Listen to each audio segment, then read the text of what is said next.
Physical activity is good for physical health. You probably don't need me to tell you that. But have you ever considered the role that it can play in your mental health as well? As a collegiate track and field athlete, that topic and that question are very near and dear to my heart, and it is for that reason that I selected that topic and that question to research and find the answer to for myself.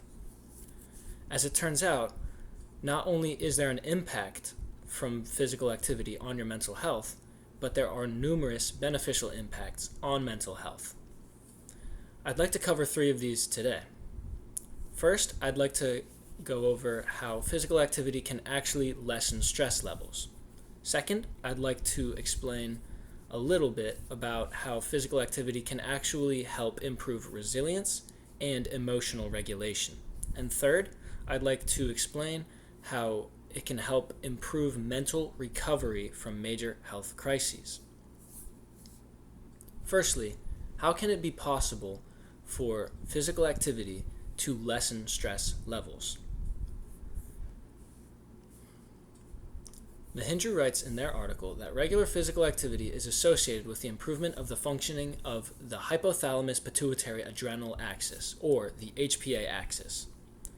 This in turn lowers cortisol levels, so in plain speak, it causes the brain to function better and produce less of the stress chemical. Physical activity has also been linked with an increase in resiliency and emotional regulation. Guo, in their article, writes that physical activity is a strong predictor of resilience and good emotional regulation. They define resilience as the ability to overcome stress, threats, and challenges.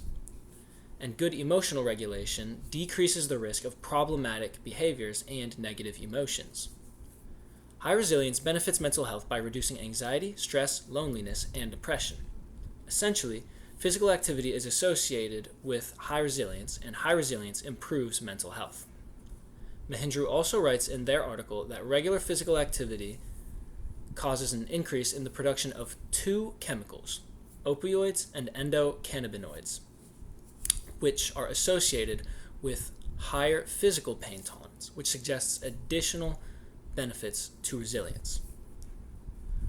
Guo also found that regular exercise was a strong predictor of good emotional regulation, meaning that those who exercise regularly are less prone to negative emotional outbursts. It is important, however, to remember this does not establish causation, rather it is just a correlation.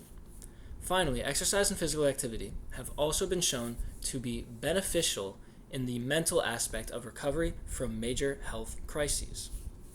Stamenkovich establishes in their article that exercise benefits those recovering from major health crises, namely COVID-19, which they observed in their research.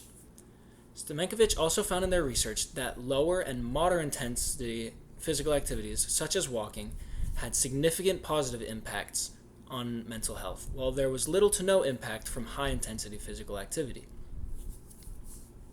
They also found that high-intensity physical activity could potentially even be a predictor of depressive symptoms and could also be dangerous to those going through recovery from an illness such as COVID-19. It would appear as though an approach in moderation could have the strongest positive impact. Doing physical activities recreationally or that you could enjoy rather than just trying to do as much as possible. Physical activity has many impacts on mental health, and many of them good, but research suggests moderation could be an important part of the equation. To sum everything up, we've discussed some of the impacts of physical activity on mental health. Some of the mental health impacts of exercise are reduced stress, improved resilience and emotional regulation, and improved recovery from major health crises. To close out, there are many impacts between physical activity and mental health. The relationship between the mind and body is a fascinating one. There's still so much more to learn and so much that we still don't know.